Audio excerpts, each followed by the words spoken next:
Space, science, battles, horror, the scientific method. Hi folks, it's Falcon, and today on Game Ranks we want to talk the top 10 sci-fi games of 2017. Number 10 is Tacoma, the second game by Fulbright, the people who brought you Gone Home. Now Gone Home is a controversial game in that it is partially responsible for the whole walking simulator thing, but let's not forget how important narrative is for a game. There are some pretty damn good narrative-oriented games, and frankly Tacoma looks like one. Now the thing that most people bring up immediately when talking about this game is that it shares a little bit of aesthetic with BioShock. In fact, it should be noted that the co-founders of Fulbright were previously responsible for the very well-received BioShock 2 expansion Minerva's Den. It's an interesting take on this kind of game, which does owe a lot to BioShock as well, the reconstructing of a previous event or events through the interactions of people. Now these people know that they're under constant surveillance, so there's even more layers. It's a game that I'm frankly excited about, and I hope that it lives up to what it looks like it could be. Number 9 is Xenonauts 2,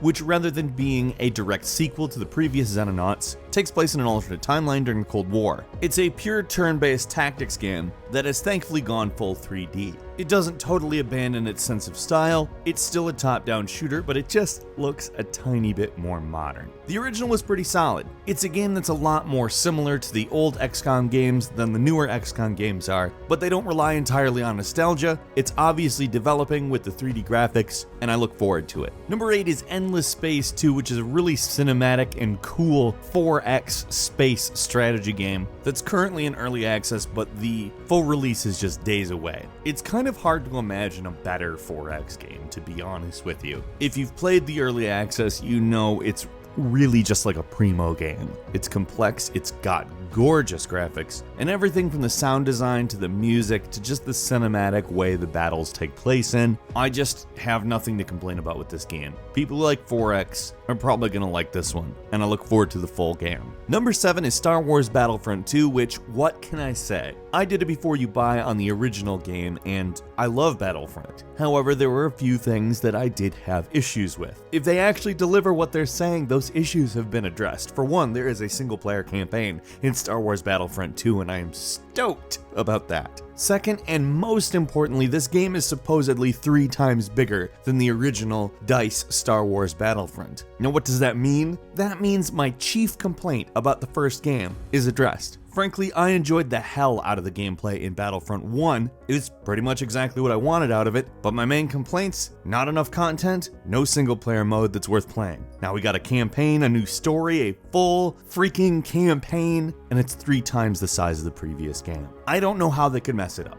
I'm ready. Number 6 is Injustice 2, which is going to be keeping a lot of the mechanics from the first game because, well, they work pretty darn good, but is also going to be introducing some new systems such as a loot dropping system. They're calling it the gear system, which is character specific and is apparently both cosmetic and mechanical. It'll be continuing the story of the original, however it will mainly be taking place in the alternate dystopian universe, and this game will be hitting in a few days, and you can expect us to cover it because frankly the original is a great game and I've been looking forward to this for a while. Number 5, Detroit Become Human is a game that seems pretty interesting to me. It comes from the Heavy Rain creators, so you can kind of derive what type of game it is from that, but it seems to be a lot more interactive. First off, main characters dying apparently doesn't create a game over situation, and the world just continues to exist, going on with the story without that person. Apparently the script for the game itself is thousands of pages and branches out in numerous different ways depending on what you do, and all the experience that came from Heavy Rain and Beyond Two Souls will be applied, but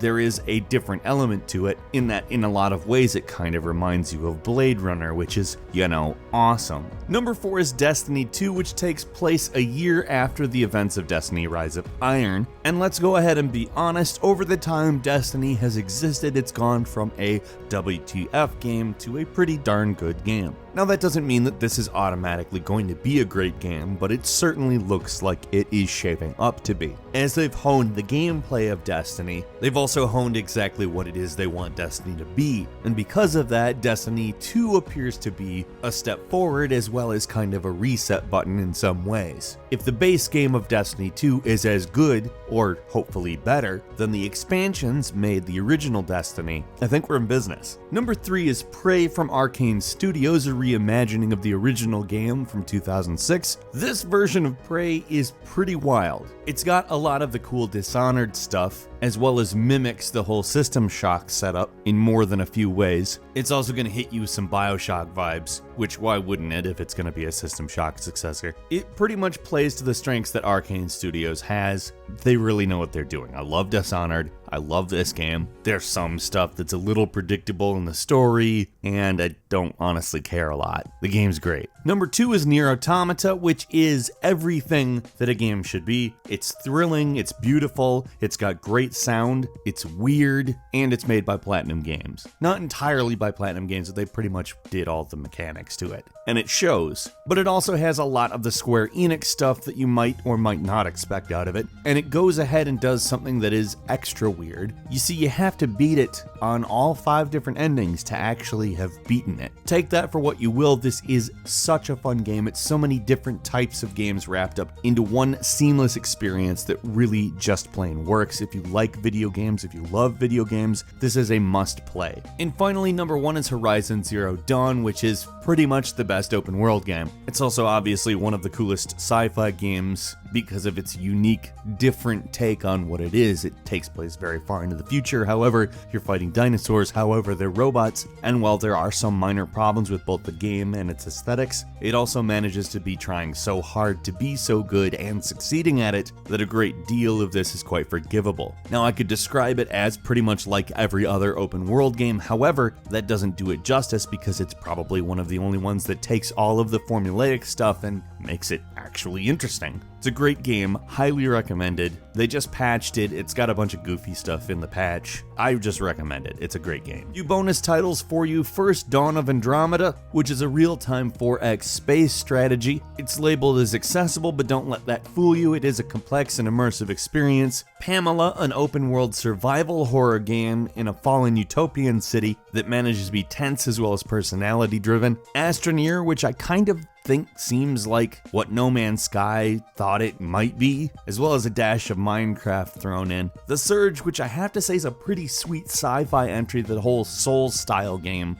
Really hard action RPG genre. Oxygen Not Included, which is a space colony survival game, coming to us from the exceedingly competent developers that made Don't Starve. Agents of Mayhem, which is a very interesting open world superhero game that takes place in the Saints Row universe. And finally, Everspace, a breakneck-paced roguelike space game that's quite pretty and also pretty challenging. Which sci-fi game are you looking forward to most in 2017, or have you already got it in your dirty little hands? Leave us a comment, let's talk sci-fi, and if you enjoyed this video, please click like. If you're not subscribed, now is a great time to do so. We upload brand new videos every single day of the week, and as always, we thank you very much for watching this one. I'm Falcon. You can follow me on Twitter at FalconTheHero, and we'll see you next time right here on GameRanks.